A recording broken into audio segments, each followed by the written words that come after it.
مجھے شک تھا کہ میرا شوہر کسی اور عورت پر پیسے لٹا رہا ہے کیونکہ اس نے مجھے عید کے کپڑے لا کر نہیں دیے تھے۔ میں نے چاند رات کو چھپ کر شوہر کا پیچھا کیا تو میرا شوہر ایک شفا خانے میں ایک نوجوان نرس کو کپڑے اور پیسے دے رہا تھا۔ میں غصے میں آگے بڑھی اور میں نے شوہر کو برا بھلا کہنا شروع کر دیا۔ نرس نے روتے ہوئے میرے ہاتھ سے ایک طبیب کا ہاتھ تھما دیا۔ وہ خط پڑھتے ہی میرے پیروں تلے سے زمین نکل گئی کیونکہ اس میں لکھا تھا کہ شوہر کو رمضان کا آخری روزہ افطار ہونے کے بعد جیسے ہی آسمان پر شوال کا باریک اور چمکدار چاند نمودار ہوا تو پورے شہر کی فضا میں ایک عجیب سی سرخوشی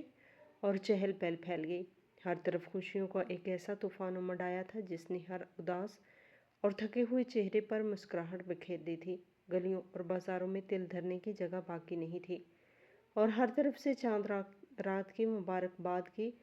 میٹھی صدائیں گونج رہی تھی۔ عورتیں اور جوان بچیاں رنگ برنگی چوڑیوں اور مہندی کی دکان پر ہجوم بنائے کھڑی تھی اور ان کے چہروں کی چمک اس بات کی کھلی گواہی دے رہی تھی کہ کل کا دن ان کے لیے کتنی بڑی خوشی لے کر آنے والا ہے۔ ہوا میں سوئیوں، شیر خور میں اور تازہ مہندی کی وہ مخصوص اور دلکش خوشبو رچی بسی تھی جو صرف اسی مبارک اور خوبصورت رات کا حصہ ہوتی ہے۔ محلے کے چھوٹے بچے گلیوں میں دوڑتے بھاگتے ایک دوسرے کو اپنے نئے اور چمکدار کپڑوں کے بارے میں بتا رہے تھے اور ان کی خوبصورت معصوم ہنسی رات کے اس پہر کو مزید خوبصورت اور دل نشیں بنا رہی تھی۔ ہر گھر کے دروازے پر روشنیوں کا ایک ایسا شاندار سماں تھا جو رات کے اندھیرے کو مکمل طور پر شکست دے چکا تھا، مگر ان تمام خوشیوں اور اس بے پناہ رونق سے کٹ کر شہر کے ایک گنجان آباد علاقے میں واقع میرا چھوٹا سا کچا اور پرانا گھر ایک عجیب سی ویرانی اور پراسرار اداسی کا منظر پیش کر رہا تھا۔ میرے گھر کی خستہ حال دیواریں جیسے اس چاند رات کی خوشیوں کو اپنے اندر آنے سے سختی سے روک رہی تھی اور میرے چھوٹے سے صحن میں لگی ہوئی اکلوتی زرد بتی کی مدھم اور اداس روشنی اس ویرانی کو مزید گہرا کر رہی تھی۔ میں اس نیم تاریک اور انتہائی خاموش صحن میں بچھی ہوئی پرانی چرپائی پر سر جھکائے بیٹھی تھی اور میرے کانوں میں باہر گلی سے آنے والی خوشیوں اور کہکوں کی آوازیں کسی تیز دھار خنجر کی طرح چبھ رہی تھی۔ میری آنکھوں سے مسلسل گرم آنسوؤں کی ایک نہ رکنے والی جھڑی لگی ہوئی تھی جو میرے رخساروں کو بھگوتی ہوئی میرے پرانے اور رنگ اڑے ہوئے دوپٹے میں جذب ہو رہی تھی۔ میرے ارد گرد کوئی نئے کپڑوں کا تھیلا، کوئی مہندی کی مخروطی پڑیا یا کوئی چمکدار چوڑیوں کا ڈبہ موجود نہیں تھا جو اس بات کا اعلان کرتا کہ کل سورج نکلنے کے بعد میرے گھر میں بھی عید منائی جائے گی اور میں بھی باقی عورتوں کی طرح خوشیوں میں شریک ہو سکوں گی۔ میرا دل ایک ایسی گہری مایوسی اور شدید تکلیف کی گرفت میں تھا جس کا اندازہ شاید اس دنیا کا کوئی بھی دوسرا انسان نہیں لگا سکتا تھا۔ میری یہ حالت اور میری یہ ویرانی کسی آسمانی آفت یا قدرت کی مجبوری کی وجہ سے نہیں تھی بلکہ اس انسان کی دی ہوئی تھی جسے میں نے اپنی زندگی کا سب سے قیمتی سرمایہ، اپنا محافظ اور اپنا واحد سہارا سمجھا تھا، میرا شوہر کامران،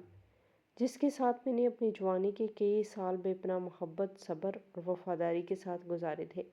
اس بار اس نے عید کی ان تمام خوشیوں کو میرے لیے ایک نہ ختم ہونے والے ماتم میں بدل دیا تھا۔ پچھلے کئی سالوں سے چاہے ہمارے حالات کتنے ہی تنگ اور مشکل کیوں نہ ہوں، وہ عید کے مبارک موقع پر میرے لیے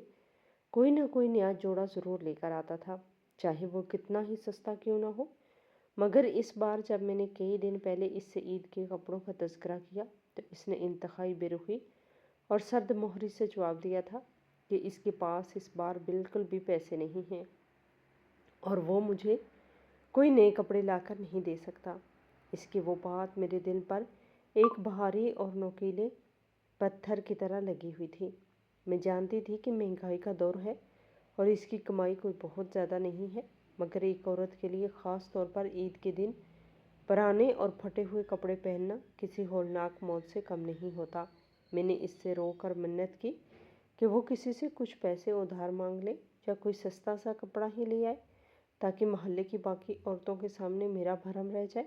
اور کوئی مجھے یہ طعنہ نہ دے کہ میرا شوہر مجھے سال کی سب سے بڑی خوشی کے دن بھی نئے کپڑے نہیں پہنا سکا۔ مگر اس نے میری ایک بات بھی نہیں سنی۔